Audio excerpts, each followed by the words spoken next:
वाहेगुरु जी का खालसा वाहेगुरु जी की फतह।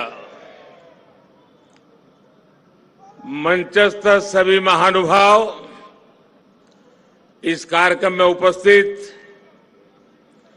सभी देवियों और सज्जनों और वर्चुअली दुनिया भर से जुड़े हुए सभी महानुभाव, गुरु तेग बहादुर साहब के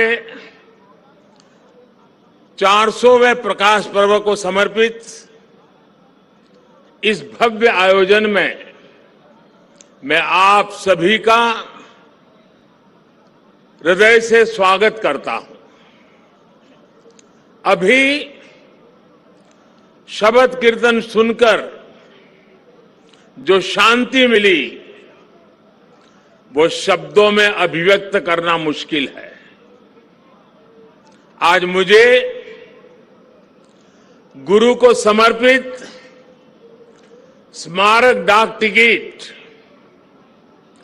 और सिक्के के विमोचन का भी सौभाग्य मिला है।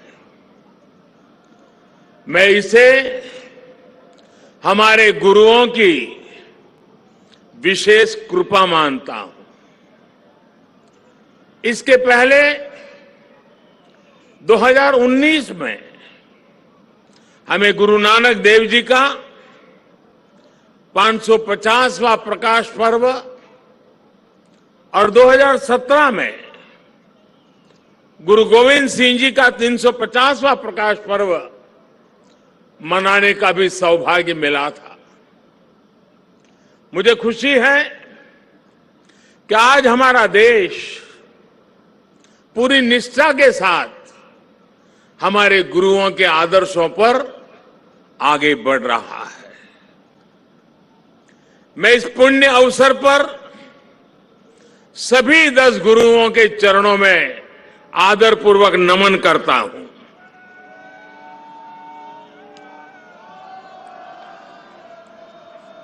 आप सभी को, सभी देशवासियों को और पूरी दुनिया में गुरुवाणी में आस्था रखने वाले सभी लोगों को मैं प्रकाश पर्व की हार्दिक बधाई देता हूं। साथियों, ये लाल किला कितने ही अहम कालखंडों का साक्षी रहा है। इस किले ने गुरु तेग बहादुर साहब की शहादत को भी देखा है और देश के लिए मर मिटने वाले लोगों के हौसले को भी परखा है। आजादी के बाद के 75 वर्षों में भारत के कितने ही सपनों की गूंज यहां से प्रतिध्वनित हुई है। इसलिए आजादी के अमृत महोत्सव के दौरान लाल किले पर हो रहा ये आयोजन बहुत विशेष हो गया है। साथियों, हम आज जहां हैं, अपने लाखों करोड़ों स्वाधीनता सेनानियों के त्याग और बलिदान के कारण है। आजाद हिंदुस्तान, अपने फैसले खुद करने वाला हिंदुस्तान, लोकतांत्रिक हिंदुस्तान, दुनिया में परोपकार का संदेश पहुंचाने वाला हिंदुस्तान, ऐसे हिंदुस्तान के सपने को पूरा होते देखने के लिए कोटि कोटि लोगों ने खुद को खपा दिया। ये भारत भूमि सिर्फ एक देश ही नहीं है, बल्कि हमारी महान विरासत है, महान परंपरा है। इसे हमारे ऋषियों, मुनियों, गुरुओं ने सैकड़ों हजारों सालों की तपस्या से सींचा है, उसके विचारों से समृद्ध किया है। इसी परंपरा के सम्मान के लिए, उसकी पहचान की रक्षा के लिए दसों गुरुओं ने अपना जीवन समर्पित कर दिया था। इसलिए साथियों, सैकड़ों काल की गुलामी से मुक्ति को, भारत की आजादी को, भारत की आध्यात्मिक और सांस्कृतिक यात्रा से अलग करके नहीं देखा जा सकता। इसलिए आज देश आजादी के अमृत महोत्सव को और गुरु तेग बहादुर साहब के 400वें प्रकाश पर्व को एक साथ मना रहा है, एक जैसे संकल्पों के साथ मना रहा है। साथियों, हमारे गुरुओं ने हमेशा ज्ञान और अध्यात्म के साथ ही समाज और संस्कृति की जिम्मेदारी उठाई। उन्होंने शक्ति को सेवा का माध्यम बनाया। जब गुरु तेग बहादुर साहब का जन्म हुआ था तो गुरु पिता ने कहा था, दिन रक्ष संकट हरन, दिन रक्ष संकट हरन, यानी ये बालक एक महान आत्मा है, ये दिन दुखियों की रक्षा करने वाला, संकट को हरने वाला है। इसलिए श्री हरगोविंद साहब ने उनका नाम त्यागमल रखा। यही त्याग गुरु तेग बहादुर साहब ने अपने जीवन में चरितार्थ भी करके दिखाया। गुरु गोविंद सिंह जी ने तो उनके बारे में लिखा है, तेग बहादुर सिमरिए घर नौ निधि आवे धाई, सब थाई होई सहाय। अर्थात गुरु तेग बहादुर जी के सुमिरन से ही सभी सिद्धियां अपने आप प्रकट होने लगती हैं। गुरु तेग बहादुर जी का ऐसा अद्भुत आध्यात्मिक व्यक्तित्व था, वो ऐसी विलक्षण प्रतिभा के धनी थे। साथियों, यहां लाल किले के पास, यहीं पर गुरु तेग बहादुर जी के अमर बलिदान का प्रतीक गुरुद्वारा शीशगंज साहब भी है। ये पवित्र गुरुद्वारा हमें याद दिलाता है कि हमारी महान संस्कृति की रक्षा के लिए गुरु तेग बहादुर जी का बलिदान कितना बड़ा था। उस समय देश में मजहबी कट्टरता की आंधी आई थी। धर्म को दर्शन, विज्ञान और आत्मशोध का विषय मानने वाले हमारे हिंदुस्तान के सामने ऐसे लोग थे जिन्होंने धर्म के नाम पर हिंसा और अत्याचार की पराकाष्ठा कर दी थी। उस समय भारत को अपनी पहचान बचाने के लिए एक बड़ी उम्मीद गुरु तेग बहादुर साहब के रूप में दिखी थी। औरंगजेब की आतताई सोच के सामने उस समय गुरु तेग बहादुर जी हिंद दी चादर बनकर, एक चट्टान बनकर खड़े हो गए थे। इतिहास गवाह है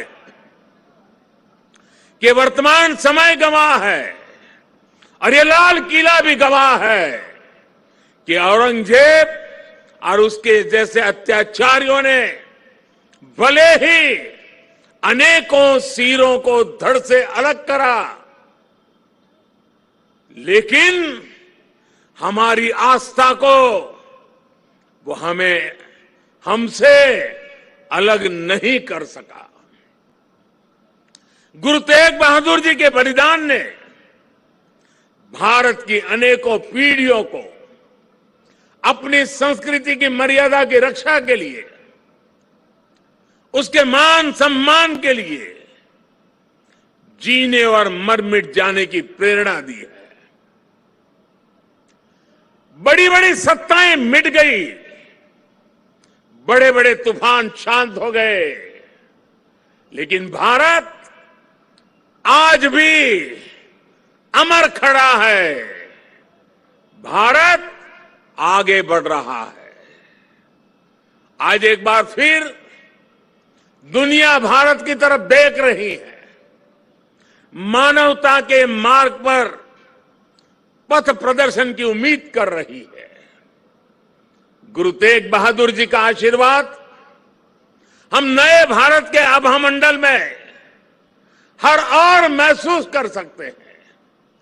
भाई और बहनों, हमारे यहां हर कालखंड में जब जब नई चुनौतियां खड़ी होती है तो कोई न कोई महान आत्मा इस पुरातन देश को नए रास्ते दिखाकर दिशा देती है। भारत का हर क्षेत्र, हर कोना हमारे गुरुओं के प्रभाव और ज्ञान से रोशन रहा है। गुरु नानक देव जी ने पूरे देश को एक सूत्र में पिरोया। गुरु तेग बहादुर जी के अनुयायी हर तरफ हुए। पटना में पटना साहिब और दिल्ली में रकाबगंज साहिब, हमें हर जगह गुरुओं के ज्ञान और आशीर्वाद के रूप में एक भारत के दर्शन होते हैं। भाई और बहनों, मैं अपनी सरकार का सौभाग्य मानता हूं कि उसे गुरुओं की सेवा के लिए इतना कुछ करने का अवसर मिल रहा है। पिछले वर्ष ही हमारी सरकार ने साहिबजादों के महान बलिदान की स्मृति में 26 दिसंबर को वीर बाल दिवस मनाने का निर्णय किया है। सिख परंपरा के तीर्थों को जोड़ने के लिए भी हमारी सरकार निरंतर प्रयास कर रही है। जिस करतारपुर साहिब कॉरिडोर की दशकों से प्रतीक्षा की जा रही थी, उसका निर्माण करके हमारी सरकार ने गुरु सेवा के लिए अपनी प्रतिबद्धता दिखाई है। हमारी सरकार ने पटना साहिब समेत गुरु गोविंद सिंह जी से जुड़े स्थानों पर रेल सुविधाओं का आधुनिकीकरण भी किया है। हम स्वदेश दर्शन योजना के जरिए पंजाब में आनंदपुर साहिब और अमृतसर में अमृतसर साहिब समेत सभी प्रमुख स्थानों को जोड़कर एक तीर्थ सर्किट भी बना रहे हैं। उत्तराखंड में हेमकुंड साहिब के लिए रोपवे बनाने का काम अभी आगे बढ़ रहा है। साथियों, श्री गुरु ग्रंथ साहिब जी हमारे लिए आत्म कल्याण के पथ प्रदर्शक के साथ साथ भारत की विविधता और एकता का जीवंत स्वरूप भी है। इसलिए जब अफगानिस्तान में संकट पैदा होता है, हमारे पवित्र गुरु ग्रंथ साहिब के स्वरूपों को लाने का प्रश्न खड़ा होता है, तो भारत सरकार पूरी ताकत लगा देती है। हम न केवल गुरु ग्रंथ साहिब के स्वरूप को पूरे सम्मान के साथ शीर्ष पर रखकर लाते हैं, बल्कि संकट में फंसे अपने सिख भाइयों को भी बचाते हैं। नागरिकता संशोधन कानून ने पड़ोसी देशों से आए सिख और अल्पसंख्यक परिवारों को देश की नागरिकता मिलने का रास्ता साफ किया है। ये सब इसलिए संभव हुआ है क्योंकि हमारे गुरुओं ने हमें मानवता को सर्वोपरि रखने की सीख दी है। प्रेम और सौहार्द हमारे संस्कारों का हिस्सा है। साथियों, हमारे गुरु की वाणी है, भय काहू को देत नहीं, भय काहू को देत नहीं, नहीं भय मानत आन, कह नानक सुनी रे मना, ज्ञानी ताही बखानी। अर्थात ज्ञानी वही है जो न किसी को डराए और न किसी से डरे। भारत ने कभी किसी देश या समाज के लिए खतरा नहीं पैदा किया। आज भी हम पूरे विश्व के कल्याण के लिए सोचते हैं, एक ही कामना करते हैं। हम आत्मनिर्भर भारत की बात करते हैं तो उसमें पूरे विश्व की प्रगति लक्ष्य का सामने रख करके हम करते हैं। भारत विश्व में योग का प्रसार करता है तो पूरे विश्व के स्वास्थ्य और शांति की कामना से करता है। कल ही मैं गुजरात से लौटा हूं। वहां विश्व स्वास्थ्य संगठन के पारंपरिक चिकित्सा के ग्लोबल सेंटर का उद्घाटन हुआ है। अब भारत विश्व के कोने कोने तक पारंपरिक चिकित्सा का लाभ पहुंचाएगा, लोगों के स्वास्थ्य को सुधारने में अहम भूमिका निभाएगा। साथियों, आज का भारत वैश्विक द्वंद्वों के बीच भी पूरी स्थिरता के साथ शांति के लिए प्रयास करता है, काम करता है। और भारत अपनी देश की रक्षा सुरक्षा के लिए भी आज उतनी ही दृढ़ता से अटल है।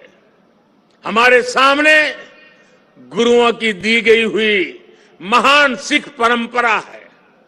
पुरानी सोच, पुरानी रूढ़ियों को किनारे हटाकर गुरुओं ने नए विचार सामने रखे। उनके शिष्यों ने उन्हें अपनाया, उन्हें सीखा। नई सोच का ये सामाजिक अभियान एक वैचारिक इनोवेशन था। इसलिए नई सोच, सतत परिश्रम और 100% समर्पण ये आज भी हमारे सिख समाज की पहचान है। आजादी के अमृत महोत्सव में आज देश का भी यही संकल्प है। हमें अपनी पहचान पर गर्व करना है, हमें लोकल पर गर्व करना है, आत्मनिर्भर भारत का निर्माण करना है। हमें एक ऐसा भारत बनाना है जिसका सामर्थ्य दुनिया देखे, जो दुनिया को नई ऊंचाई पर ले जाए। देश का विकास, देश की तेज प्रगति, ये हम सबका कर्तव्य है। इसके लिए सबके प्रयास की जरूरत है। मुझे पूरा भरोसा है कि गुरुओं के आशीर्वाद से भारत अपने गौरव के शिखर तक पहुंचेगा। जब हम आजादी के 100 साल मनाएंगे तो एक नया भारत हमारे सामने होगा। गुरु तेग बहादुर जी कहते थे, साधो साधो गोविंद के गुण गाओ, मानस जन्म अमोल कपायो, व्यर्था काहे गवाऊं। इसी भावना के साथ हमें अपने जीवन का प्रत्येक क्षण देश के लिए लगाना है, देश के लिए समर्पित कर देना है। हम सभी मिलकर देश को विकास की नई ऊंचाई पर ले जाएंगे। इसी विश्वास के साथ आप सभी को एक बार फिर हार्दिक शुभकामनाएं देता हूं। वाहेगुरु जी का खालसा, फतेह।